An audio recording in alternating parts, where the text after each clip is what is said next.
اور انڈیا کو بھی فتح کر کے دم لیں گے۔ سارے بھائیوں نے باقی بات ڈیٹیل سے کر لی۔ میرا میسج صرف یہ ہے کہ اپنی غیرت کے لیے، مسلمانوں کی عزت کے لیے ہمیں جاگنا ہوگا، انسانیت کی قدر کرنی ہوگی۔ انسانیت جو اللہ پاک کی نعمت ہے، اللہ پاک نے ہمیں انسان بنایا ہے، کم سے کم انسانیت کی قدر کریں اور مظلوموں کی امید بنے اور ظالموں کے خلاف خوف بن جائے، تاکہ ہم اپنے مسلمانوں کی عزت محفوظ بنا سکیں۔ بہت شکریہ۔ کشمیر بنے گا پاکستان، پاکستان زندہ باد۔ بہت شکریہ جی۔ میں اس کے بعد آج کے ہمارے اس جلسے میں سب سے زیادہ عمر رسیدہ لیکن جذبے کے حوالے سے سب سے زیادہ نوجوان ہمارے سابقہ سینیٹر ہدایت اللہ شاہ صاحب، جو کہ رہنما جمعیت علماء اسلام ضلع ماؤنٹھیرا سے ان کا تعلق ہے، میں ان سے گزارش کروں گا کہ وہ آئے اور اپنے 5 فروری کے حوالے سے اپنے جذبات کا اظہار فرمائے۔ جناب سینیٹر ہدایت اللہ شاہ صاحب۔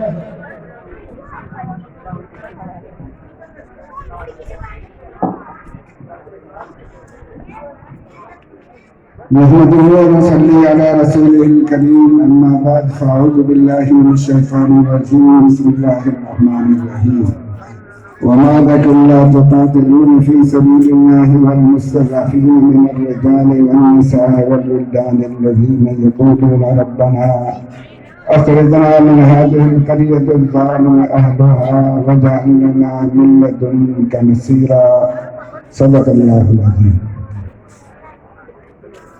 آج 5 فروری پوری قوم، پاکستانی قوم یوم احتجاج منا رہی ہے۔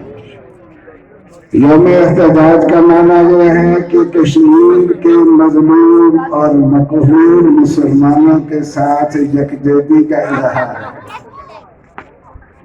اور وہ اس لیے ہے کہ اس وقت مقبوضہ کشمیر کا مسلمان، ہماری بہنیں، ہمارے بزرگ، ہماری مائیں وہاں پابند سلاسل ہیں، اور ہندوستان کی مودی حکومت، مشرق حکومت نے ان پر جس ظلم اور زیادتی اور جبر و استبداد شروع کیا ہے، اور اس پر پاکستانی قوم ان کے ساتھ یکجہتی کا اظہار کر رہی ہے، اور مسئلہ کشمیر پر تمام قوم کا اتفاق ہے، تمام سیاسی اور مدنی جماعتوں کا اتفاق ہے، لیکن ہماری موجودہ حکومت جو ہے